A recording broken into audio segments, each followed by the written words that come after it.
welcome back to my class. This is Rumana Ali. I hope you all are doing well. In today's class, I'm going to explain you about the techniques that are used for rDNA technology. Let us see how we can select the different transformed host cell by using the selectable markers. In the topic vectors, we have already discussed that vectors should have at least one selectable marker, and we have seen that the selectable markers may be antibiotic resistant gene or it may be enzyme producing genes. So here we'll take the example of ampicillin resistant gene, and here we'll take the example of LAC-Z gene, which is an enzyme producing gene. Let us take one example to understand how we can select the transformants by using the different markers. So here this one is a plasmid in which the gene has been inserted, and here is a point where ampicillin resistant gene is present. Now if we have inserted this plasmid along with the desired gene into the different E. coli cells, let us take these 4 E. coli cells, in these 2 E. coli cells only the plasmid has been inserted, the plasmid has gone in, and in these 2 plasmid which is present along with the gene of interest that has been introduced. In this way, in a culture of E. coli cell, only 50% of the E. coli cell can give us proteins or it can give us the product. Remaining 50% are the non-transformed host cell. Now if we want to separate this transformed host cells from the non-transformed one, we can use the selectable marker, that is ampicillin resistant gene. Firstly, the transformed host cell is nothing but the cells in which the desired genes has been introduced. Now we have to separate this transformed host cells from that of the non-transformed host cells. So we will take this E. coli culture in the ampicillin medium. After taking this E. coli culture in the ampicillin medium, we can find that whichever the cells are transformed, they are alive, and the cells which are non-transformed, in which the plasmid has not been introduced, that cells are non-transformed cells and they will die when they kept in the ampicillin medium. In such a way, ampicillin resistant gene is a selectable marker that helps in separating transformed cells and non-transformed host cells. Now let us see how the enzyme producing genes are acting as a selectable marker in selecting the transformed host cells. So here we are taking the example of LAC-Z gene. LAC-Z gene is an enzyme producing gene which produces an enzyme called beta-galactosidase. And this is an enzyme which can convert X-gal into some of the product. X-gal is a substance or it is a modified form of galactosidase. So it will be in white color. When the breakdown of the X-gal takes place in the presence of an enzyme beta-galactosidase, then the product that is formed will be in dark blue color. Now let us see how can we select the transformed host cells by using this LAC-Z gene. This one is a plasmid which can be used as a vector. Here LAC-Z gene is present, and if we insert the desired gene, this is our desired gene. If we insert the desired gene into this LAC-Z gene, then the LAC-Z gene will become inactive. After the LAC-Z gene becomes inactive, it cannot synthesize an enzyme called beta-galactosidase. This process or this step is called as insertional inactivation, which is very important term that we need to remember. Insertional inactivation means when we insert a desired gene into the LAC-Z gene of the plasmid or of the vector, then the LAC-Z gene will become inactive, and this process is called as insertional inactivation. Due to this insertional inactivation, we can easily recognize whether the host cells are transformed or not. So after this, when we take a medium in which the X-gal is present. When we take X-gal solution or a medium, and if we pour the E. coli cells or the host cells in this X-gal medium, then if that bacterial cells or the host cells will remain white in color, then we can say that they are transformed. Or if they changes their color to blue, then these can be termed as non-transformed. So how? Just before I told you that LAGZ gene will become inactive. If it is going to be inactive, then it will not synthesize an enzyme called beta-galactosidase. Beta-galactosidase is responsible to convert X-gal into some dark blue color product. Now in this X-gal medium, if we pour the host cells, if that host cells shows the LAGZ gene which is active, then we cannot say that a host cell is a transformed, because in that host cell the plasmid or the recombinant DNA has not been introduced. In such a way, if the cells after pouring in the X-gal medium, if it remains white, then these are called as transformed, in which the LAGZ gene becomes inactive. Or if it is going to be changes into some dark blue color, then we can say that these host cells are non-transformed host cells. So this is a way by which we can select the transformed host cells by using the different selectable markers.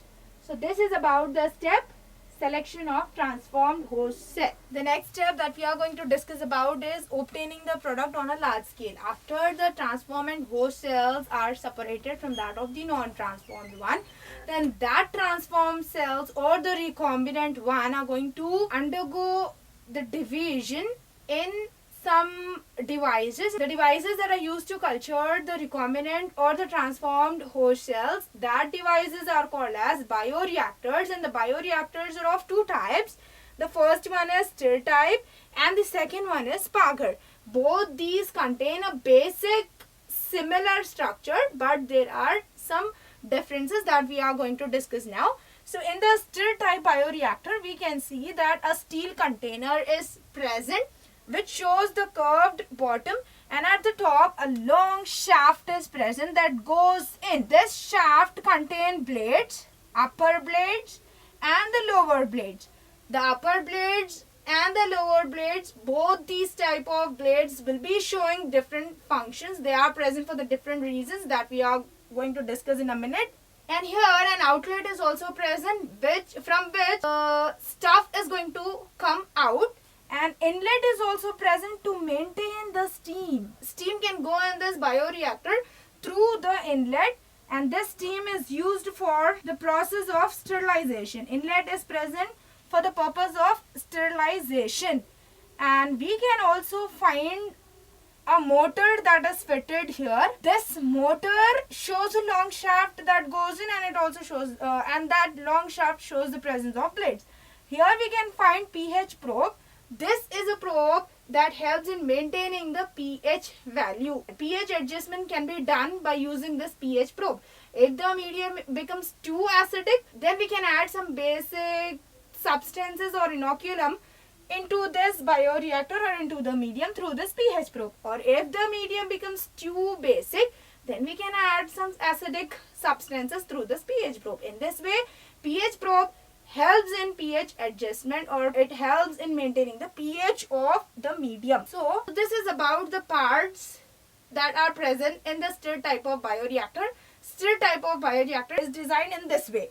And in this stir type of bioreactor, we should fill it with the medium up to 3/4. Only 3/4 part of this bioreactor should be filled with the medium, not more than that. Because when we fill 3/4 part of this bioreactor with the medium, when the transformed cells are going to be cultured, at the time froth is produced, and that froth can get accumulated at the top portion of this bioreactor. And here these lower blades are helping in mixing the medium properly, and these upper blades are helping in removing the froth from this bioreactor. So here the lower blades are present to mix the content properly that is present in the bioreactor, and the upper blades are designed in such a way that they are helping in breaking the froth that is produced at the top of the bioreactor. In this way, the upper blades and the lower blades functions differently, and they are helping in mixing the content or in mixing the medium properly so that the product can be obtained in a proper manner. And here in this bioreactor, we can also find a jacket. A jacket is surrounded the steel container to maintain the optimum conditions for this process. Let us move to the other one, that is Spager type of bioreactor. It is in rectangular shape, and in this type of bioreactor we do not find any kind of motor that is present. Only a long shaft is present that goes in from the bottom of this bioreactor. We can find a Spager type of structure here which contains some holes in them so that the air which enters through the bottom of the reactor, it can maintain the proper aeration in the bioreactor. This Spager is a structure which looks like a spatula, and it contains some holes that regulates the proper aeration in the bioreactor. So here also some inlets and outlets are present, pH probe is also present, temperature can also be maintained in this type of bioreactor. All these kind of optimum conditions makes the transformed cell to undergo division, or it makes the transformed cell to give product, and that product can be isolated from this bioreactors. So this is about stir type of bioreactor and Spager type of bioreactor. In the Spager type of bioreactor, motor will not present, only a Spager is present that regulates all the optimum condition, and here also we are not going to take more than 3/4 part of the medium. It also produces froth at the top position or at the top part of the bioreactor. So this is about the different bioreactors that helps in obtaining the product on a large scale. So let us talk about a process called downstream processing. After the product is obtained by using these two types of bioreactors, that product needs to be isolated or it needs to be separated from the mixture. We know that in the mixture, nutritive medium is present, bacteria is present, and the product that is formed is also present. So to separate the product, we are going to do a process which is called as downstream processing. And in this process, there are some steps that includes isolating product, that means separating the product from the mixture, and after the separation, sterilization of the product using different sterilizers or using different instruments.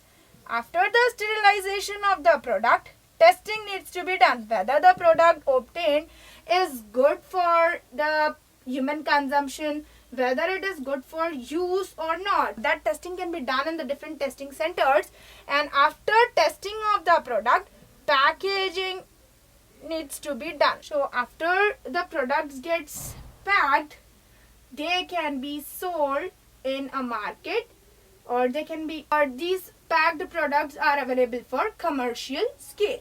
So this is how the product can be obtained by using the different bioreactors. After the product is obtained, the isolation of the product, sterilization, testing, and packaging of the product, these are the steps of the process called downstream processing. So by the process downstream processing, we can get the product that is obtained by employing the techniques of rDNA technology. So this is about the chapter biotechnology, its principles and processes. That's all for today. Meet you next class. Thank you.